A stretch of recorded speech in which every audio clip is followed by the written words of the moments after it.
Heading दे दिए बालक। तो आज हम लोग पढ़ेंगे संधारित्र के बारे में। इसको कैपेसिटर कहा जाता है। तो संधारित्र क्या है बालक? एक प्रकार का युक्ति है, यंत्र है जो अपने अंदर आवेश का या ऊर्जा का धारण करता है, या आप ये भी कह सकते हैं कि अपने अंदर आवेश का या ऊर्जा का संचय या संग्रह करता है। अब सवाल ये है कि सर उस आवेश या ऊर्जा का हम लोग यूज क्या करते हैं? तो बहुत सारा यूज है, ठीक है। वो किसी भी विद्युतीय परिपथ में विद्युतीय यंत्र को स्टार्टिंग ऊर्जा देता है, उसको स्टार्टिंग पोटेंशियल कहा जाता है। जैसे आपको कोई काम करना होता है तो शुरुआती दौर में ज्यादा बल लगाना पड़ता है। आप साइकिल वगैरह चलाने का प्रयास करेंगे तो आप देखेंगे कि शुरू में जो पहला पेडल हमको चलाना होता है, पहला राउंड जो घुमाना होता है, उसमें ज्यादा बल लगाना पड़ता है। और जैसे ही एक बार साइकिल आपका गति में आ जाता है तो उस पर ज्यादा मेहनत हमको नहीं करना पड़ता है, वो आराम से गतिशील हो जाता है। लेकिन जब शुरुआती दौर में आपको चलाना होगा तो बल ज्यादा लगाना पड़ता है। क्लियर?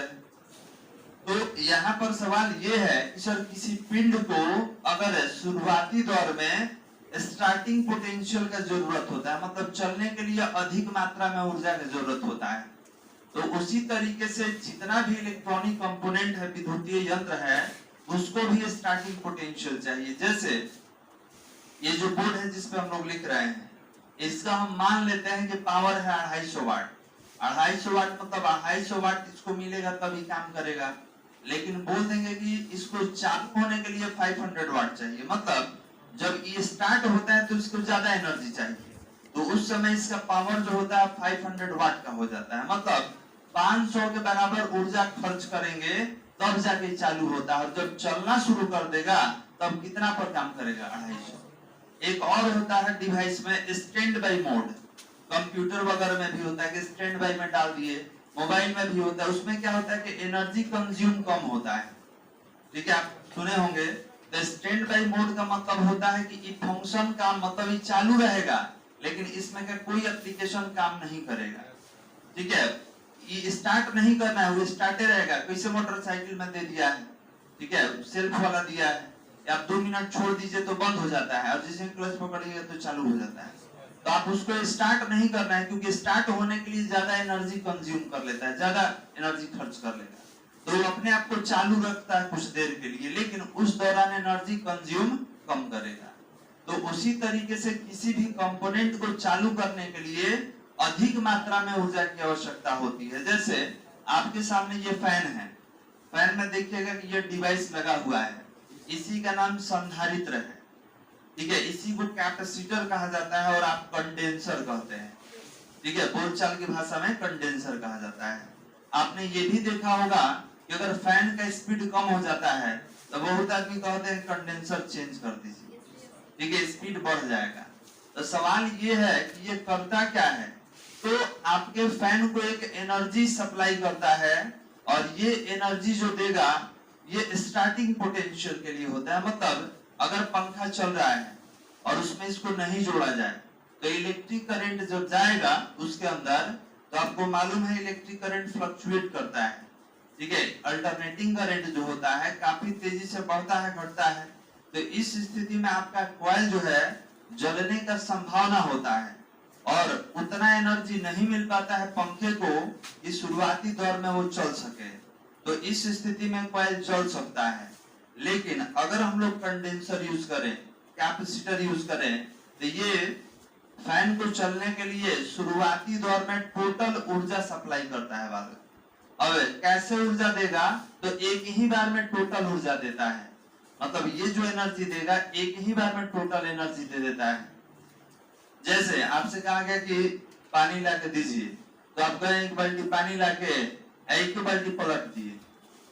हम बोले नहीं थे कि हमको एक बाल्टी चाहिए, आप गए एक बाल्टी लाए और पलट दिए, तो सारा एनर्जी एक ही बार में आप डिस्चार्ज कर दिए, ठीक है, टोटल पानी एक ही बार में गिरा दिए बालक। तो याद रखेंगे टोटल एनर्जी आपने एक ही बार में डिस्चार्ज कर दिया, तो ये भी वही काम करता है। ये टोटल एनर्जी को एक ही बार में क्या कर देगा? डिस्चार्ज कर देगा, ठीक है। अब इसको आप प्लग में लगाइएगा, उसके बाद इसको स्पार्क कीजिएगा, तो एक ही बार में स्पार्क होगा, बस खत्म हो जाएगा। अभी दोबारा नहीं होगा, दोबारा के लिए फिर इसको चार्ज करना होगा। और ये अपने अंदर, इसके अंदर बहुत सारा मटेरियल होता है, ठीक है, उसको पारावैद्युत पदार्थ कहा जाता है। ये अपने अंदर आवेश का धारण करता है। इसके अंदर खोलिएगा तो ये तो मोम होगा, या कोई धातु होता है, या कोई ऑयल होगा, मतलब नॉन कंडक्टिंग मटेरियल इसके अंदर यूज किया जाता है, जो अपने अंदर आवेश का धारण करे। कुछ नहीं रहेगा तो हवा रहेगा, तो हवा भी आवेश को धारण करता है, लेकिन बहुत कम मात्रा में धारण करता है।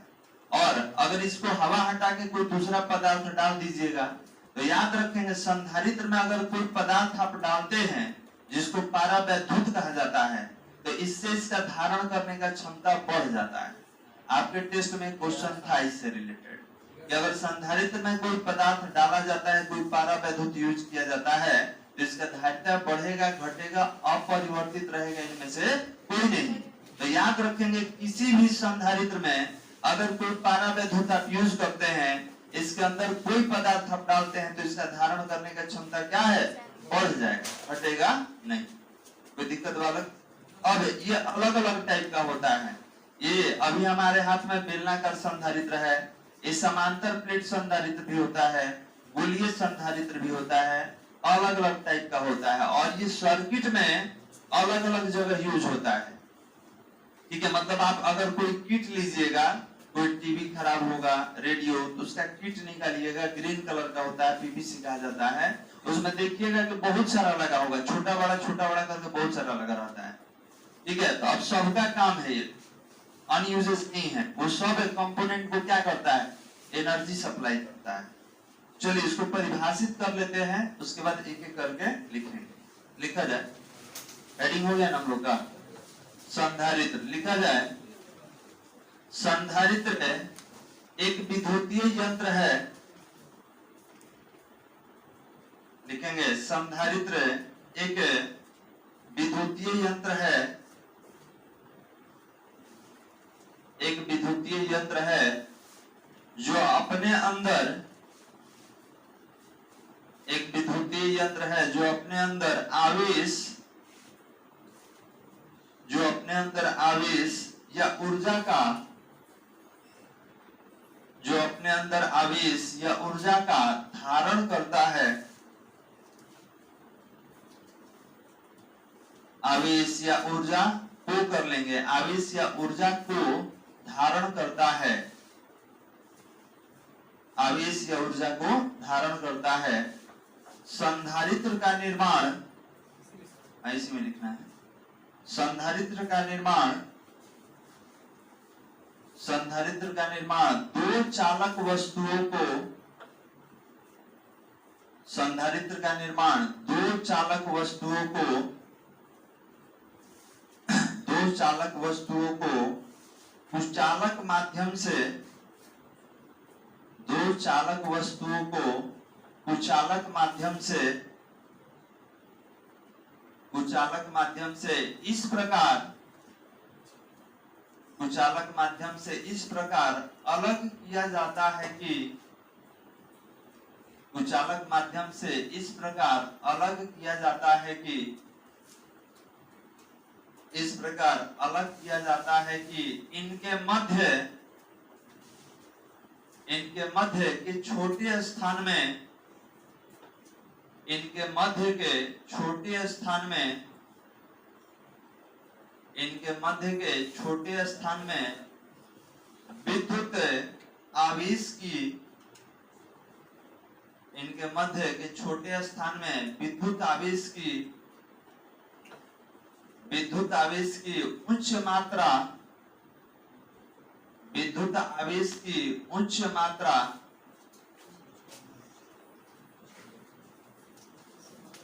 विद्युत आवेश की उच्च मात्रा संचित हो सके, विद्युत आवेश की उच्च मात्रा संचित हो सके, संचित हो सके। हो गया वाला। अब देखिए, अभी जो बात कर रहे थे यही सर आपका कैपेसिटर है। इस तरीके का आप देखे होंगे डिवाइस वगैरह में, आप कोई भी इलेक्ट्रॉनिक डिवाइस निकालिए, सर्किट निकालिए, बहुत सारा यूज किया जाता है, ठीक है। और अलग अलग टाइप का होता है, जैसे इसमें आप देख सकते हैं ये बेलनाकार संधारित्र हो गया, समानांतर प्लेट हो गया, गोलीय हो गया, अलग अलग टाइप का होता है। अब इसमें भी दो टर्मिनल होगा, एक प्लस एक माइनस। तो ध्यान देंगे, पहचानेंगे कैसे कौन प्लस है कौन माइनस। तो देखिए इसमें एक बड़ा रहता है, एक छोटा रहता है। तो बड़ा वाला प्लस होगा, छोटा वाला माइनस होता है। जैसे आप एलईडी भी खरीदिएगा बल्ब, तो आप पहचान नहीं पाइएगा, तो उसमें एक पैर बड़ा एक छोटा कर दिया जाता है। तो बड़ा वाला प्लस है, छोटा वाला माइनस। ठीक है, इस तरीके से इसमें दो टर्मिनल होता है। अब इसके अंदर भी हम लोग आवेश को या ऊर्जा को संचित करते हैं। इसके अंदर आवेश या ऊर्जा रहता है। अब बेलनाकार है तो इसका अलग डायग्राम है, जब प्रकार में पढ़ेंगे तब बात करेंगे। अब इसके अंदर बालक कोई ना कोई पदार्थ डाल दिया जाता है। पदार्थ डालने से क्या होगा, इसका आवेश धारण करने का क्षमता बढ़ जाएगा, और उस पदार्थ को क्या कहेंगे, परावैद्युत कहेंगे। और जितना आवेश धारण करने का क्षमता होगा उसको उस पदार्थ का परावैद्युतांक कहा जाता है। ठीक है, अब मान लीजिए कि एक में हम तेल डाल दिए, एक में मोम डाल दिए, और आप कह रहे हैं तेल का धारण करने की क्षमता मोम से ज्यादा है, तब कहिएगा कि उसका परावैद्युतांक जो है मोम से अधिक है। तो धारण करने का जो क्षमता होगा परावैद्युत का, उसी को हम लोग परावैद्युतांक कहते हैं। अभी आगे समझेंगे उसके बारे में। तो अभी आपको यही देखना है। अब देखिए ये जो छोटा छोटा देख रहे हैं बहुत कम कम पावर का होता है। ठीक है, तो कम पावर का है तो कम पावर वाले डिवाइस में यूज किया जाएगा। ठीक है, अब एक ही सर्किट के अंदर देखिएगा ये बहुत सारा रहता है, बड़ा छोटा ऐसे करके बहुत सारा रहता है। इसका मतलब ये है कि सर हमारे सर्किट में जितना कंपोनेंट है उस सब कंपोनेंट के लिए ये यूज होता है। ट्रांसफार्मर है तो उसके लिए होगा, ठीक है, कोई स्विच है उसके लिए होगा, रेजिस्टर है उसके लिए होगा, जेनर डायोड है उसके लिए होगा। तो हर एक डिवाइस के लिए हम लोग कैपेसिटर यूज करते हैं। और डिपेंड करता है कि उसका कैपेसिटी कितना है, उसका पावर कितना है। और ये जो होता है अधिकांश जो होता है, ठीक है, ये सिरेमिक्स का बना होता है। सिरेमिक्स जिसको आप चीनी मिट्टी कहते हैं उसका बना होता है, उसके अंदर भी आवेश धारण करने का क्षमता होता है। तो यही है बालक आपका। कोई दिक्कत समझने में? पैराग्राफ चेंज करके लिखा जाए, पैराग्राफ चेंज करके लिखेंगे। संधारित्र दो चालकों की, संधारित्र दो चालकों की ऐसी व्यवस्था है, संधारित्र दो चालकों की ऐसी व्यवस्था है, दो चालकों की ऐसी व्यवस्था है जिसमें, ऐसी व्यवस्था है जिसमें दो विपरीत, जिसमें दो विपरीत तथा बराबर आवेश के, दो विपरीत तथा बराबर आवेश के, तथा बराबर आवेश के चालक, विपरीत तथा बराबर आवेश के चालक एक दूसरे के निकट स्थित होते हैं, एक दूसरे के निकट स्थित होते हैं, एक दूसरे के निकट स्थित होते हैं। अब देखिए बालक, इसमें कुछ वैल्यू लिखा होता है, जैसे ध्यान देंगे आप देखिएगा तो जैसे 22 माइक्रोफैराड है, तो इसका धारण करने का क्षमता कितना होगा तो यहाँ दिया हुआ है। अभी कह रहा है कि मिनिमम वैल्यू कम से कम 0.1 माइक्रोफैराड और मैक्सिमम वैल्यू 2.7 माइक्रोफैराड। तो आपको फैराड पढ़ाए हैं, ठीक है। किसी भी चालक का धारण करने का जो क्षमता होता है जिसको धारिता कहते हैं, तो धारिता का मात्रक फैराड होता है, ठीक है। अब ये सब डिवाइस पे लिखा रहता है। अच्छा, इसमें कुछ टॉलरेंस भी होता है। टॉलरेंस का मतलब ये होता है कि अपने वास्तविक मान से कुछ ज्यादा भी काम करता है, कुछ कम भी काम करता है, ठीक है। कहीं किसी पर लिखा होगा टॉलरेंस, ठीक है, इस पे लिखा होगा, इस पे लिखा है यहाँ पे ±5%। देखिए 35 माइक्रोफैराड ±5%, 30 माइक्रोफैराड ±5%, 25 माइक्रोफैराड ±5% लिखा रहता है, ठीक है। हमारे पास ये कैपेसिटर है, इस पे भी लिखा हुआ है, ठीक है, 2.50 माइक्रोफैराड ±5%। तो ±5% का मतलब ये है ये अपने वास्तविक मान से 5% ज्यादा भी काम करेगा और 5% कम भी। इसीलिए इसको टॉलरेंस कहा जाता है। टॉलरेंस मतलब आप कितना सह सकते हैं। तो आप कहिएगा कि हम 5% ज्यादा भी 5% कम भी, ठीक है, तो दैट इज कॉल्ड टॉलरेंस। तो अभी सब के बारे में आगे समझना है। जब आपको प्रतिरोध पढ़ाया जाएगा, प्रतिरोधक, तो उसमें ईवी नहीं लिखा रहता है, उसमें केवल कलर रहेगा और उसी कलर से हम लोग एक कलर कोड बनाएंगे और उसी कोड से प्रतिरोध का मान निकालेंगे। चलिए अब थोड़ा सा लिखना होगा डायग्राम बना के। तो आपने बोला कि सर संधारित्र में दो चालक प्लेट होगा, एक पॉजिटिव एक निगेटिव। देखिए डायग्राम के माध्यम से समझते हैं।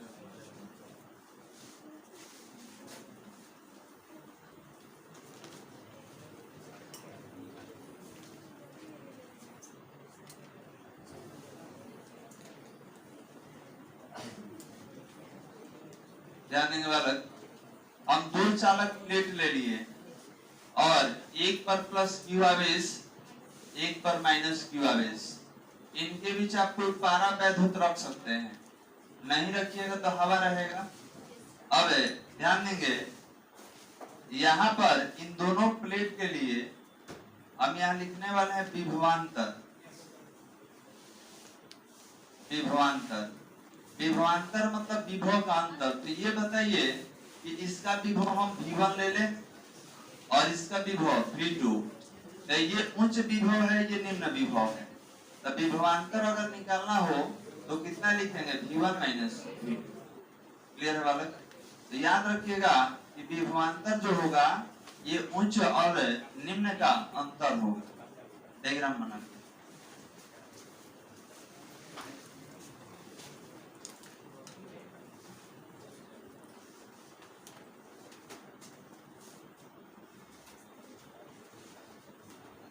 और इधर थोड़ा सा स्पेस रखिएगा, यहाँ पे अर्थिंग करेंगे इसको। पहले बना लीजिए, उसके बाद अर्थिंग करेंगे इसको।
डायग्राम बना लीजिए।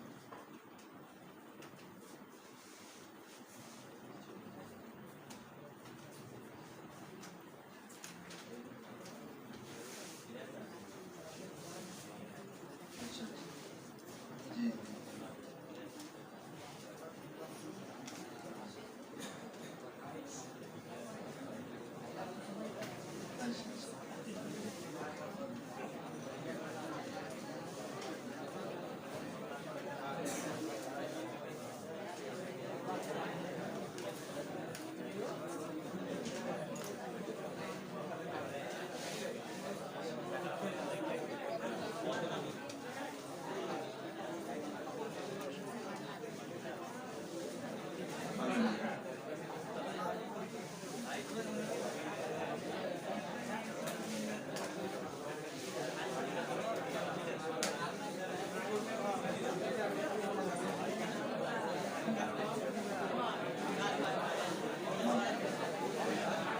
शांत रहिए, हल्ला मत।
ठीक है, तो हम आपसे बात करते हैं।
शांत हो जाएगा।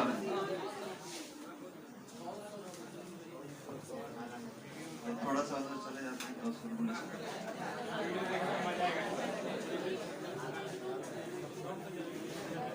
डायग्राम हो गया बालक, ध्यान देंगे। यहाँ पर दो प्लेट है, एक पॉजिटिव एक निगेटिव। इसको उच्च विभव, इसको निम्न विभव कहा जाएगा और इसके बीच विभवांतर होगा V1 माइनस V2। अब इसको अर्थित किया गया है। आप कह सकते हैं कि सर भूमि के संपर्क में लाया गया है, भूधृत या भू संयोजित भी कहा जाता है। इसका कारण क्या है? तो ध्यान देंगे, ये लो पोटेंशियल है, निम्न विभव है। अगर इसको विभव का जरूरत होगा तो ये अर्थ से लेगा, क्योंकि अर्थ के पास जितना प्लस होता है उतना ही माइनस, मतलब टोटल पोटेंशियल अर्थ का क्या होगा? 0। तो याद रखेंगे, जितना आपको आवेश का जरूरत होगा सब ये अंदर से ले लेगा। और माइनस को ही क्यों जोड़े, इसका कारण समझिए, क्योंकि ये ऑलरेडी प्लस है, ये उच्च विभव है। तो आप सप्लाई किसको दीजिएगा? जिसके पास कम हो। इसीलिए हम लोग जब भी अर्थ करेंगे तो किसको करेंगे? माइनस को। अब इसके लिए एक फॉर्मूला है, देखा जाए। संधारित्र की धारिता, इसका धारिता कितना होगा? तो हम लोग निकाले थे C=Q/V, याद है? तो अब ध्यान देंगे, इसका धारिता कितना होगा? तो इसको दिया गया आवेश और इसके बीच का विभवांतर। यहाँ पे अगर फॉर्मूला लिखना हो, यहाँ लिखेंगे संधारित्र की धारिता, संधारित्र की धारिता,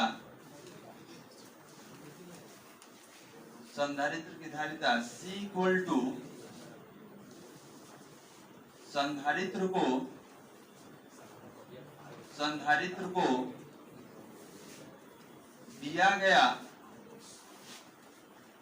संधारित्र को दिया गया आवेश और नीचे क्या होगा? विभवांतर।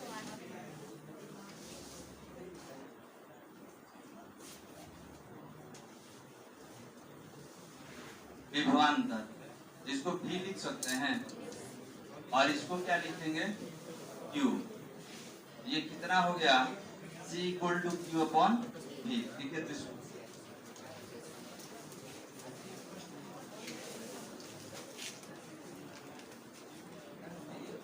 C=Q/V। संधारित्र की धारिता C= संधारित्र को दिया गया आवेश और नीचे क्या है? विभवांतर।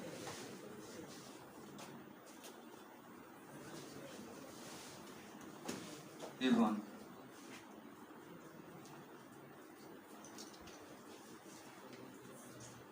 अब ये अलग अलग प्रकार का होता है।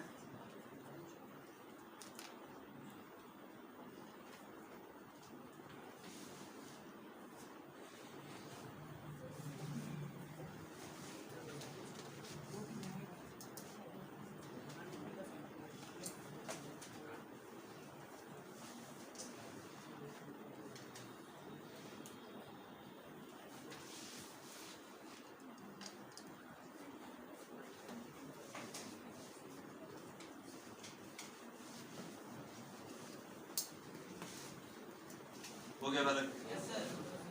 चलिए, तो C equal to Q upon V paragraph change करके लिखेंगे संधारित्र की धारिता,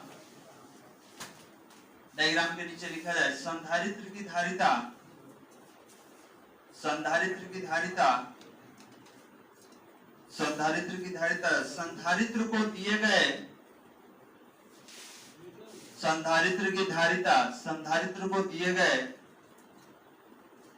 संधारित्र को दिए गए आवेश के समानुपाती होता है। संधारित्र को दिए गए आवेश के समानुपाती होता है, समानुपाती होता है। तो ध्यान देंगे बालक, अगर कोई चालक है, इसके बारे में पहले भी बात हुआ था कि अगर कोई चालक है और इस पर मान लेते हैं कि पहले से विभव है 10 वोल्ट, आपसे कहा गया कि 11 वोल्ट कर दीजिए, तो बिना इसको आवेश दिए हुए विभव बढ़ेगा नहीं। तो आप बोलेंगे कि 1 वोल्ट बढ़ाने के लिए हमको कुछ विभव आवेश देना होगा। हम बोल दिए कि 1 वोल्ट नहीं 2 वोल्ट बढ़ा दीजिए, तो आवेश का मात्रा बढ़ेगा कि घटेगा? आप 3 वोल्ट बढ़ाइए, आवेश का मात्रा बढ़ेगा कि घटेगा? बढ़ जाएगा। तो याद रखेंगे कि अगर आवेश का मात्रा बढ़ा दिया जाए तो इसका धारिता क्या हो जाता है? बढ़ जाता है। क्लियर है बालक? तो आवेश का मात्रा बढ़ेगा तो इसका विभव बढ़ेगा, विभव बढ़ेगा, इसका धारिता परिवर्तित हो जाएगा। चलिए, अब यहां से हमको पढ़ना है संधारित्र के प्रकार के बारे में कि संधारित्र का कितना प्रकार होता है। तो संधारित्र का 3 प्रकार होता है बालक। पहला होगा समांतर प्लेट संधारित्र, दूसरा होगा गोलीय संधारित्र और तीसरा होगा बेलनाकार। हेडिंग दिया जाए, आगे हेडिंग देंगे संधारित्रों के प्रकार, आगे हेडिंग दिया जाए संधारित्रों के प्रकार, आगे हेडिंग देंगे बालक संधारित्रों के प्रकार, types of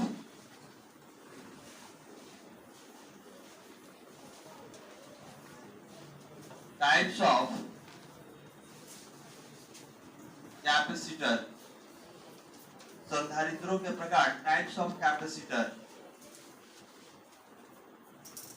types of capacitor. Paragraph change करके लिखा जाए संधारित्रों के मुख्य रूप से, संधारित्रों के मुख्य रूप से 3 प्रकार होते हैं। संधारित्रों के मुख्य रूप से 3 प्रकार होते हैं जो निम्न हैं। संधारित्रों के मुख्य रूप से 3 प्रकार होते हैं जो निम्न हैं।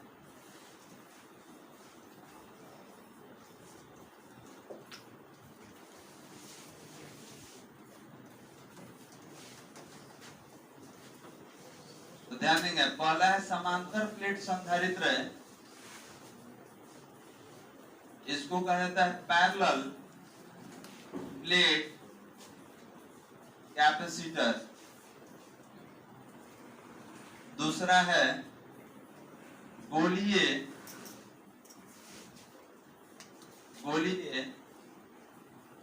संधारित्र, स्फेरिकल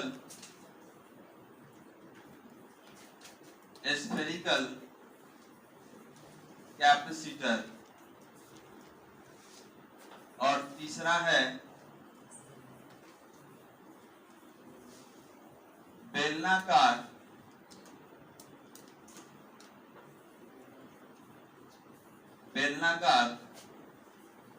संधारित्र बेलनाकार संधारित्र,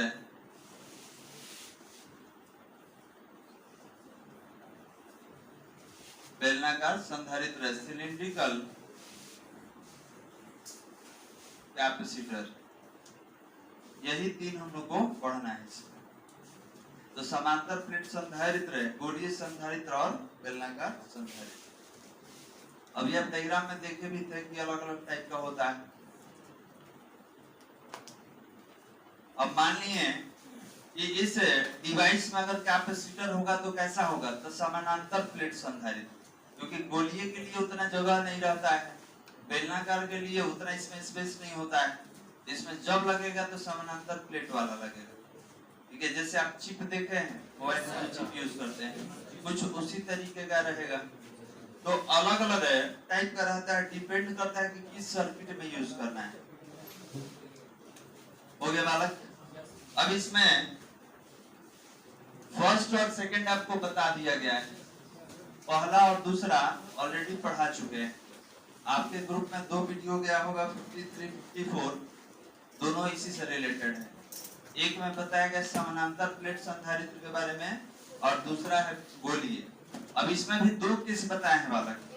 समांतर प्लेट संधारित्र में 2 केस था, एक था एक समान माध्यम के लिए, दूसरा था यौगिक माध्यम के लिए। कोई दिक्कत बालक? चलिए, तो जो पूछ रहे थे कि सर कहां से कंटिन्यू करना है, अब यहां से आप वीडियो देख सकते हैं और उसको लिख सकते हैं। ठीक है, क्योंकि जो भेजे थे वो लिखे थे कि 8 बजे वाले बैच के लिए है।